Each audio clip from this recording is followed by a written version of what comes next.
안녕하십니까, 박병웅입니다. 아마 더불어민주당의 이재명 대표의 신년사가 있었던 것 같습니다. 이제 저는 직접 그 신년사를 보지는 못했었는데, 아침 서울신문에 이재명 대표가 했던 신년사에 대해서 이제 분석을 해놓은 글이 있어가지고, 또 저는 작년 한 해 내지는 21대 국회에 이런 일이 있었던가를 다시 한번 상기해보는 그런 시간을 한번 가져볼까 합니다. 작년 한 해 국가는 없었다는 이재명 입법 방탄 폭주부터 반성해야, 이런 제하로 서울신문에서 이제 실었는데요. 이재명 더불어민주당 대표가 신년사에서 작년 한 해 우리 국민에게 국가는 없었다며 정부를 맹비난하고 나선 것은 적잖이 당혹스럽다. 그는 윤석열 정권이 민주주의를 부정하고 정치보복과 독단의 국정 운영으로 대한민국을 고사시키고 있다고 독서를 퍼부었다. 새해 벽두부터 희망, 용기는커녕 시종일관 비난 대결의 언어를 쏟아낸 것은 대권을 꿈꾼다는 정치 지도자로서 매우 부적절한 언행이다. 아마 이제 이재명 대표가 지금 갖고 있는 상황이 이렇게 용기를 주고 희망 섞인 그런 메시지를 내놓기는 좀 어려웠던 모양입니다. 이 대표가 민생, 경제, 평화, 민주주의 붕괴 얘기라고 하며 윤석열 정부의 국회 무시, 정치 보복, 독단을 직격한 대목은 실소마저 자아낸다. 바로 민주당이 꼭 들어맞는 비판이 있었다. 그가 지적한 윤 정부의 국회 무시는 자신들의 입법 폭주에 대한 최소한의 방어권 행사 측면이 크다. 이 대표가 밀어붙이고 대통령이 거부권 행사한 양곡관리법, 간호법, 노란봉투법, 방송 3법 등은 의심의 여지 없는 포퓰리즘 입법이다. 양곡관리법은 농민, 간호법은 간호사 직역에 과도한 이익과 특혜를 몰아주는 법안이었다. 파업조장법이란 별칭의 노란봉투법, 공영방송 연구장악법으로 불린 방송 3법 역시 공정과 상식에 반하는 카르텔 보호 입법 성격이 농후했다. 일반적으로 이런 측면들이 있었죠.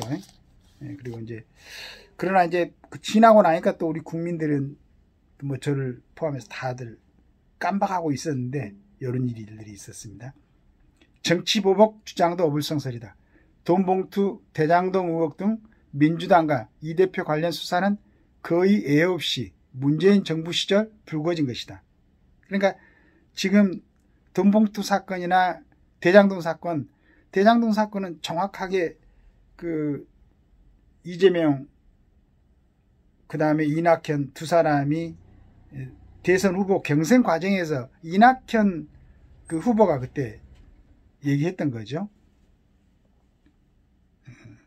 그 다음에 돈봉투 사건도 마찬가지로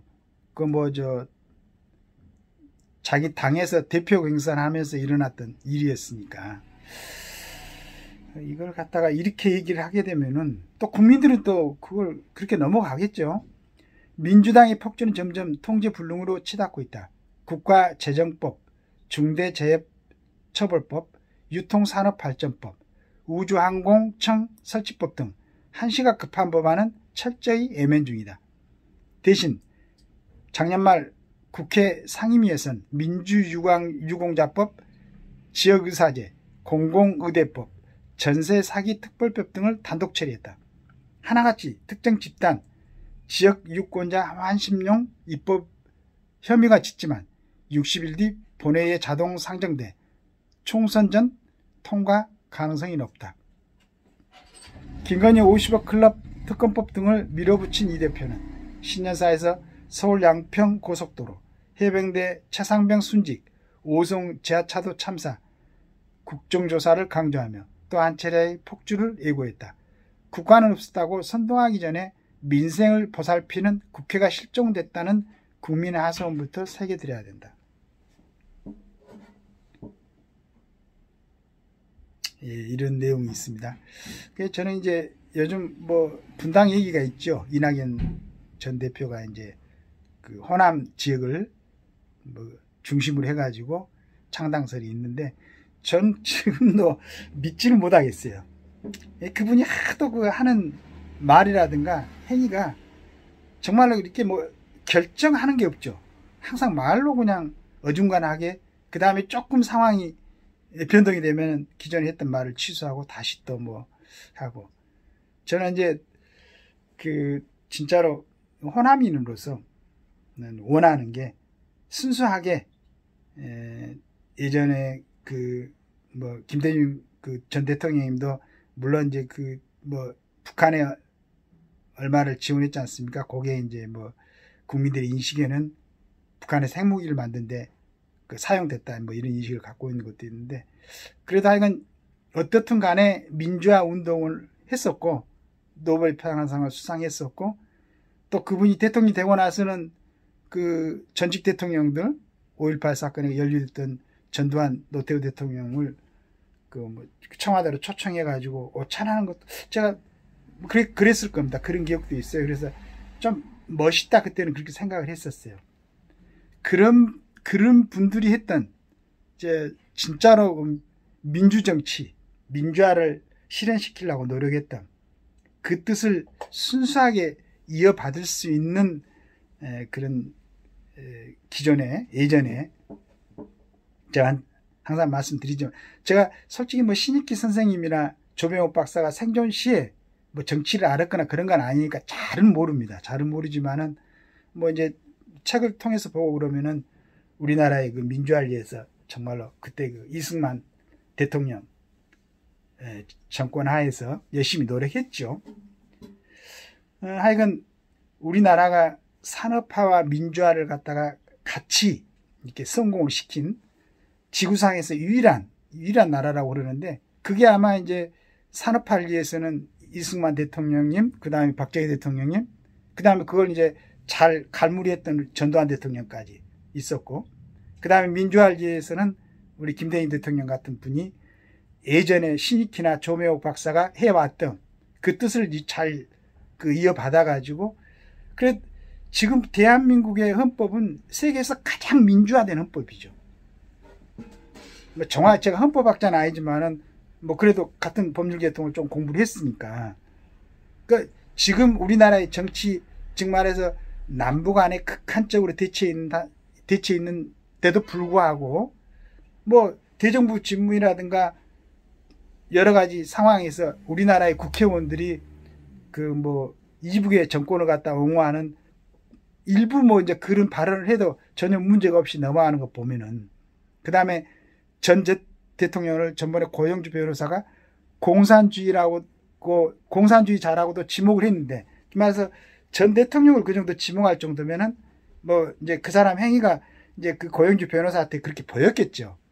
그런데도 불구하고 그 사람이 대통령직을 다 마치고 지금 정말로 아주 뭐 양산에서 예전에 그 왕들이 뭐 사는 것처럼 그렇게 누리고 살고 있지 않습니까? 이 정도면은 진짜 민주화 다 된 거죠.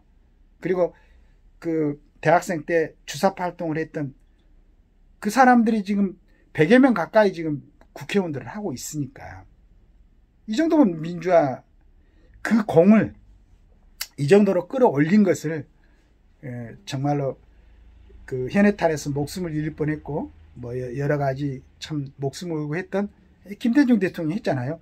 그러면은 그 김대중 대통령의 그분을 갖다가 민주당의 위대한 리더로 생각한다면은 그분이 했던 정치 모습을 보여줘야지.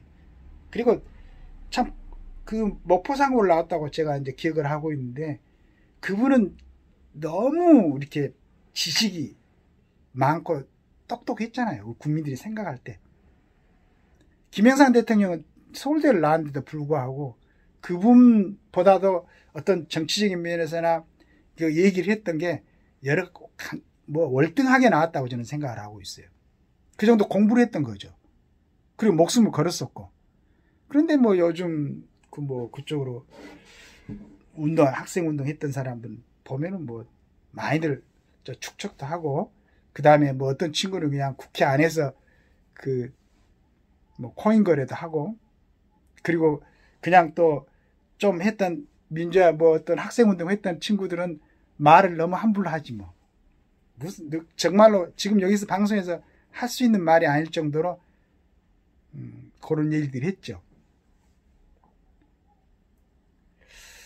그래서 아까 우리 김대중 칼럼에서 얘기했던 것처럼 이제는 이제 그 정도 역할을 하고 그 정도 누렸으니까 새로운 그 정치 세력이 나와가지고 우리 국민들한테 좀 신선한 그런 느낌을 주는 그러나 이제 정치가 이렇게 벌어질 거라고 생각하고 있습니다. 열릴 거라고 생각하고 있습니다.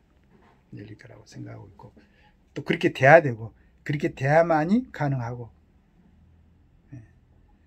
그래서 김대중 칼럼에서 그분이 얘기했던 것처럼 진짜 지금 밖에 세상은 이러는데 교묘한 말로 국민들의 시각을 갖다가 생각을 혼란시키지 말고 난 정치인들이 좀 정견을 갖고 있었으면 좋겠어요. 바르게 보는 시각. 그리고 우리 국가를 위해서 어떠한 생각을 가지고 정치를 할 것인가를 좀 다잡아 봤으면 좋겠어요. 내가 꼭 국회의원 해야 되겠다는 생각을 갖는 것도 중요하겠죠. 물론 해야 되니까. 그러나 내가 국회의원이 되면은 국가를 위해서 어떻게 할 것인가를 먼저 정리를 좀 했었으면 좋겠어. 그리고 지금 지적되어 있던 이런 법률들은 다시 한번 생각해서 다음 회기 때 22대에는 좀 우리 국민들한테 이익이 되고 국가의 안전에 도움이 되는 그런 법률들로 빨리빨리 개선이 됐으면 좋겠습니다. 감사합니다.